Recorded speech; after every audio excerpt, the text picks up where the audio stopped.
Salut la team, nous allons écouter ce journal du PPACI où il y a un décryptage sur le nouveau gouvernement d'Alassane Dramane Ouattara. Beaucoup de personnes ont dit que les têtes ne seront pas coupées après le scandale que nous avons vu au stade Epimbe, le stade qui porte le nom de M. Alassane Dramane Ouattara. Seulement, quelques temps plus tard, le nouveau gouvernement mené par le nouveau premier ministre de M. Alassane Dramane Ouattara, nous avons alors vu les têtes coupées sur le dernier gouvernement. Et parmi ces têtes, nous avons Patrick Hachi et nous avons également le ministre du Sport. On se pose la question de savoir, est-ce que les têtes ont donc finalement été coupées, contrairement à ce qui revenait par les militants du RHDP qui informaient qu'aucune tête ne tombera car la pluie était une pluie spéciale et que cela peut arriver à tout le monde. Et nous ont même pris les exemples, si je ne m'abuse, sur un stade soit de Lens, soit de Nantes. À côté de ça, vous avez aussi la dissolution du ministère de la Réconciliation de KKB, Kwadjo Konam Bertin. Oui, le malheureux candidat de l'élection présidentielle de 2020 en Côte d'Ivoire. Aujourd'hui, son ministère a donc disparu, comme pour nous faire comprendre que la réconciliation en Côte d'Ivoire est effective et qu'on n'a plus besoin de ce ministère. D'ailleurs, lui-même avait, quelques semaines avant, donné des déclarations où il faisait des éloges de M. Alassane Dramane Ouattara en disant qu'avec Ouattara, la réconciliation a été établie. Donc, aujourd'hui, il n'a donc plus de métier et il entre donc parmi les chômeurs. Mais en réalité, au lieu de 30 ministres, dont 30 ministères, dans le gouvernement de Patrick Hachi, le nouveau gouvernement compte 32 ministères. Et pourtant, il y a quand même la dissolution du ministère de la Réconciliation. Et vous pouvez vous rendre compte que dans les nominations de M. Alassane Dramane Ouattara, on ne remarque qu'une seule chose. On remarque qu'il a que fait des récompenses à des anciens amis, à des anciens partenaires, des personnes qui ont bien servi, qui ont été là, qui ont fait de belles choses pour lui. Et donc aujourd'hui, la seule chose qu'il reste à faire n'est que de leur récompenser par rapport à ce qu'ils ont fait hier. Et il n'y a aucun mérite. Aussi, vous pouvez vous rendre compte que le Front populaire ivoirien, dont le FPI de Pascal Affi-N'Guessan, ancien premier ministre au temps du président Laurent Gbagbo, est aussi resté sans aucun ministre, malgré qu'ils ont dit à haute et intelligible voix qu'ils pourront entrer dans le nouveau gouvernement. Rien n'a été fait. Alassane Ouattara, très intelligent, a tout fait, mais il ne leur a pas donné une place dans son gouvernement. Et aussi, vous pouvez remarquer que les grosses têtes sont restés dans le régime de Alassane Ouattara. Il n'a pas décidé de changer. On parle beaucoup, ça tape les casseroles, mais en réalité, ça ne change absolument rien. Alassane Ouattara veut continuer avec des mêmes personnes pour continuer à mater la jeunesse de la Côte d'Ivoire. La team, sans plus tarder, je vais vous mettre ici là le journal du PPCI qui est un journal magnifique et une chaîne qui nous présente tout le temps un journal. Et c'est très important de suivre cette chaîne-là, le PPACI TV. Suivez cette chaîne, c'est une très bonne chaîne la team. Ici, je partage avec vous ce journal du PPACI qui vraiment m'a fait du bien. Regardons ensemble. Bonjour à tous, nous sommes le 20 octobre 2023. Voici l'essentiel de l'information. Depuis le 17 octobre, le gouvernement ivoirien est connu. Que se passe-t-il à l'ex-quartier général de Alassane Ouattara de 2010? Il a finalement été rendu public le gouvernement de l'ère Robert Begré-Mambé le 17 octobre dernier après 10 jours d'attente. Surprise aux continuations, écoutons l'analyse de Françoise Rabé. Le gouvernement tant attendu depuis quelques semaines est en fait là, sous la houlette du Premier ministre Robert Begré-Mambé. Au lieu d'un gouvernement de raison, les Ivoiriens ont eu droit encore à un gouvernement de récompense toujours avec l'éternel ministre d'État Kobenan Kwasi Adjumani. Anne Désirée Ouloto, la native de Touloupleu, entre dans la sphère des ministres d'État après Kandia Camara, récompense méritée. Contrairement au gouvernement du Premier ministre Patrick Hachi, qui lui enregistrait 30 ministres, ce nouveau gouvernement lui compte 2 ministres délégués, portant le nombre à 32. Anciennement ministre du Plan et du Développement, un autre portefeuille s'ajoute à celui de la ministre Kabaniali, celui de l'économie. Au Premier ministre Robert Begré-Mambé, qui est aussi ministre des Sports et du Cadre de vie, un nouveau visage, Adjé Silas Metch, natif d'Akradio dans la région des Grands Ponts, qui lui est ministre délégué auprès du Premier ministre chargé du Sport et du Cadre de vie. Quand Kakou Wadja-Léon Adom devient ministre des Affaires étrangères, de l'intégration africaine et des Ivoiriens de l'extérieur. À lui, un ministre délégué, Ouettabona Ouattara. Assaoré Konan-Jacques, ex-directeur général du Trésor public, lui devient ministre de l'Environnement, du Développement durable et de la Transition écologique. Ce nouveau gouvernement enregistre cette absence dont Kandia Kamisoko Kamara, actuelle présidente du Sénat, Epiphane Zorobi Balou, président de l'autorité de la bonne gouvernance. Les ministres Jean-Luc Assi, Dan Opoulin, le premier ministre Patrick Hachi et le flambant Kouadio Konan Bertin, ex-président des jeunes du PDCI RDA. Candidat malheureux aux élections présidentielles d'octobre 2020. Kouadio Konan Bertin, dont la candidature a légitimé l'élection controversée de 2020. Depuis le 16 octobre donc, les journaux, les radios et toute la presse nationale et internationale sont en branle devant la nomination du nouveau Premier ministre, qui sonne comme le limogeage du natif de l'armée Jérôme Patrick Hachi, dont les vidéos ont circulé sur les réseaux sociaux. Le moins qu'on puisse dire, le départ de Patrick Hachi est salué par les uns qui se voyaient écrasés et martyrisés par lui. Les mêmes visages au même ministère. Le soleil continue de se lever sur la Côte d'Ivoire. Le vent du bouleversement n'est donc pas passé dans les 3/4 des états-majors. L'absence du ministre Kouadio Konan Bertin et la dissolution de son ministère nous font croire à la réconciliation totale des enfants ivoiriens. Ce qui n'est pas le cas avec l'existence des prisonniers politiques et militaires de la crise post-électorale depuis plus de 10 ans et la radiation de l'ex-président Laurent Gbagbo de la liste électorale. Et les alliés du RHDP, que deviennent-ils? Le Front populaire ivoirien s'est réjoui de la dissolution de l'ancien gouvernement et avait même prédit leur entrée dans ce nouveau gouvernement. Rêve ou dribblé par le président Alassane Ouattara.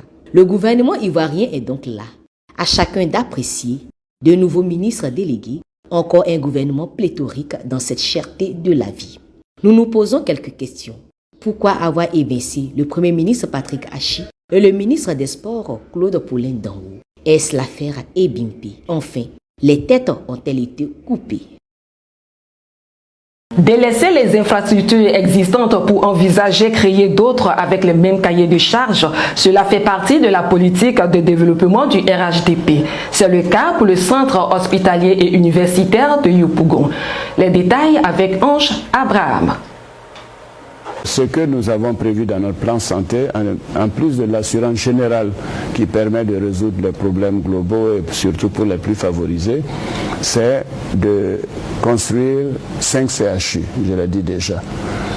C'est de faire en sorte qu'il y ait un certain nombre de centres de santé et surtout qu'aucun Ivoirien n'ait à se déplacer plus de 5 km pour avoir accès à un centre de santé. Donc ça veut dire qu'il faut réhabiliter les centres de santé existants, il faut créer de nouveaux centres de santé et il faut surtout y mettre des médicaments de base gratuitement et il faut faire en sorte qu'il y ait un hôpital à tous les 50 km. Tout ça est prévu dans mon programme. Plus de 10 ans après, la Côte d'Ivoire compte toujours ses 5 précédents CHU, à savoir les CHU de Cocody, Trècheville, Angré, Yopougon et Bouaké. Délaissé, celui de Yopougon a officiellement été fermé le 1er novembre 2019 pour réhabilitation. Le gouvernement s'est lancé dans une vaste opération de restauration du dispositif hospitalier et de rééquilibrage de la carte sanitaire nationale du point de vue de la qualité des prestations. C'est donc le cas pour le CHU de Yopougon, dont la réhabilitation était en discussion depuis 2013 et qui est arrivé à présent à maturité. Selon le ministre de la Santé d'alors, les travaux devraient durer 3 ans pour un coût d'environ 50 milliards de nos francs. Au moment où nous revenons sur ce sujet, seul un centre de chirurgie nouvellement construit dont l'inauguration est prévue début novembre et le service orthopédique sont fonctionnels. Et ce, en prévision de la prochaine CAN organisée en terre ivoirienne. Les autres services peuvent donc attendre. Paradoxalement, 1 an avant la fermeture du CHU de Yopougon, l'hôpital mère-enfant Dominique Ouattara de Bingerville est inauguré. Cet hôpital, ne faisant pas partie du patrimoine de l'État, est une référence aujourd'hui. Pendant ce temps, les plateaux techniques des autres CHU dits fonctionnels restent à désirer. Mais Ne dérogeant pas à son principe de développement pour la Côte d'Ivoire, le chef de l'État ne juge pas utile d'équiper ces centres hospitaliers qui deviennent des mouroirs. Il va plutôt lancer les travaux de construction d'un autre CHU à Abobo, dont le coût s'élève à 55,764 milliards de francs CFA. À quoi rime cette politique? Les routes et les ponts, d'accord, mais la santé d'abord. Retour sur la grève des agents du Golf Hotel. Pour comprendre, suivons l'élément de la rédaction. Le Golf Hotel, construit sous feu, le président Félix Houphouët-Boigny est un joyau architectural apprécié par les Ivoiriens dans les années 1990. Cet espace de repos et de cadre de festivités était le plus fréquenté de la capitale économique. L'espace avait été réquisitionné en 2010 par le candidat RHDP Alassane Ouattara comme son quartier général. Les Ivoiriens gardent encore en mémoire le souvenir de cette scène ahurissante de proclamation des résultats provisoires du deuxième tour à cet endroit par le feu Youssouf Bakayoko, ex-président de la commission électorale. Hors délai, il donnait le candidat du RHDP vainqueur. C'est le début d'une longue crise post-électorale. L'hôtel Golf devient ainsi la République du Golfe, abritant un gouvernement bis de la Côte d'Ivoire. Les autorités de cette petite république ayant pris le pouvoir d'État par la force des armes ont laissé mourir cet édifice. L'hôtel est devenu l'ombre de lui-même avec son lot d'employés laissés pour compte. Ne pouvant plus supporter cette situation de misère dans un contexte de cherté de la vie, certains agents ont manifesté bruyamment devant le réceptif hôtelier pour réclamer des mois d'arriérés de salaire et dénoncer leurs conditions de travail. Il se trouve qu'on a des arriérés de salaire et depuis le mois de juillet, nous n'avons pas eu de salaire. Le mois d'août, nous n'avons pas eu de salaire.